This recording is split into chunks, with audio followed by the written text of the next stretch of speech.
We're at the Author Studio at BookExpo America 2013 in New York City, and right now we're sitting with author Paul Huljich, who, well, you wrote the book Stress Pandemic a few years ago, but this is the revised edition now, correct? Yes. Why don't you show everybody the cover of the book, Stress Pandemic. What have you revised, Paul? Well, after doing more than 300 radio interviews, it became more important to really make the points more clearer, that people can understand how simple the steps are and how powerful they are. So we feel that the book is actually connecting with people a lot more strongly. What prompted you to write a book about stress? Does this come from personal experience? Yes, it does. Well, I lost so much to stress, and I actually lost the battle of against stress initially, but I'm a survivor, and I'm here where I'm actually thriving. If I may ask, what was stressing you out? Well, actually my lifestyle, life in general. I was the CEO of a multi-million-dollar pioneering organic food company that was listed on the stock exchange, and due to stress of life, I had symptoms of grinding of the teeth, insomnia, and a bit of a dull feeling in my tummy. And I was proactive against the symptoms, but they weren't going away. And in time, they actually took control of me. And I developed anxiety, depression, became a runaway train, severe depression, from there mood swings, and I had a complete debilitating mental breakdown and lost everything, most of all my freedom. How did you pull yourself out of that, and how did you get the gumption, get the energy to write a book about it? Well, I actually decided to fight back, and in so doing I put my faith initially in with the world-renowned Mayo Clinic in Rochester, Minnesota, and actually researched everything about stress and lifestyle. According to the World Health Organization, lifestyle diseases are the greatest cause of death at this very moment. So when being a pioneer in organic foods, I researched everything about good mood foods, understanding that we're into CRAP a lot, which stands for caffeine, refined sugar, alcohol and processed foods, and knowing that we've got a second brain. It's right down here in our gut, in our small intestine. That's where 95% of the receptors are for serotonin, which makes us feel good.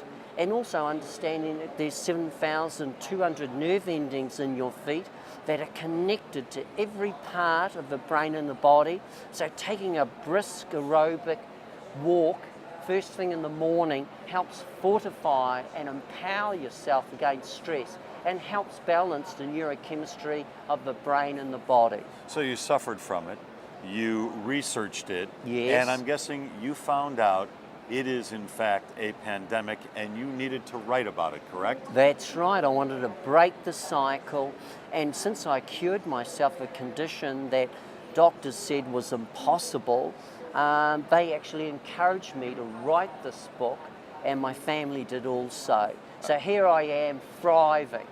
I'm not trying to be cute when I ask the question this way, but was it stressful writing the book?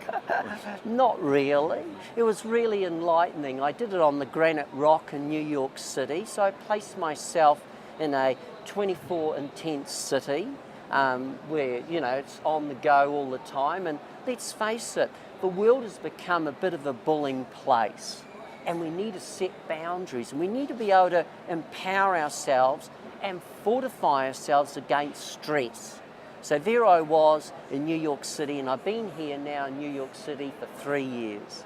Give me one or two examples of how you would advise somebody to fight stress. What are the one or two most stressful things in most people's lives, and what can they do about those things? Well, according to the Mental Health America survey, 48% of us Americans are stressed mostly about finances, and 34% about employment, and 32% about health. With us being so stressed out, we need to have an understanding that you can take small practical steps, and it starts with nutrition.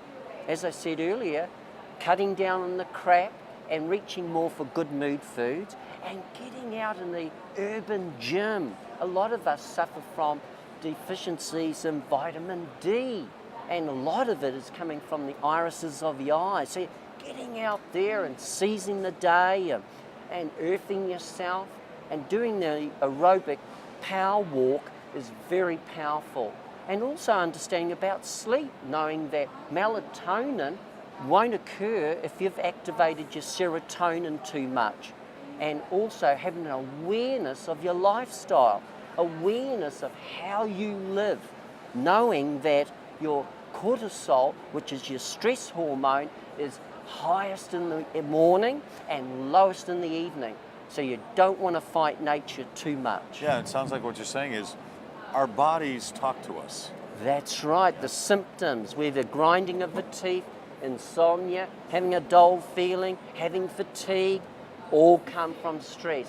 Feeling overwhelmed, depression, anxiety, and we are losing the battle on stress. All indicators are showing diabetes is on the increase, heart disease, strokes, cancer, and of course, mind conditions. At this very moment, 1 in 4 Americans is suffering from a mind condition. You can fight back.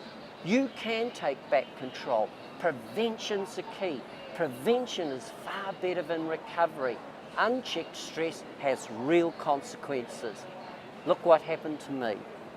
Once again, the book is called Stress Pandemic. This is the revised version. Yes. And I'm guessing as stressful as everybody's lives are and as the world evolves and things keep moving faster and faster, you're going to be writing a few more revisions, Paul. Yeah. I have the feeling. He is Paul Huljich. Paul, a pleasure to talk to you again. Yeah. Thank you. Sure, thank you. Yeah.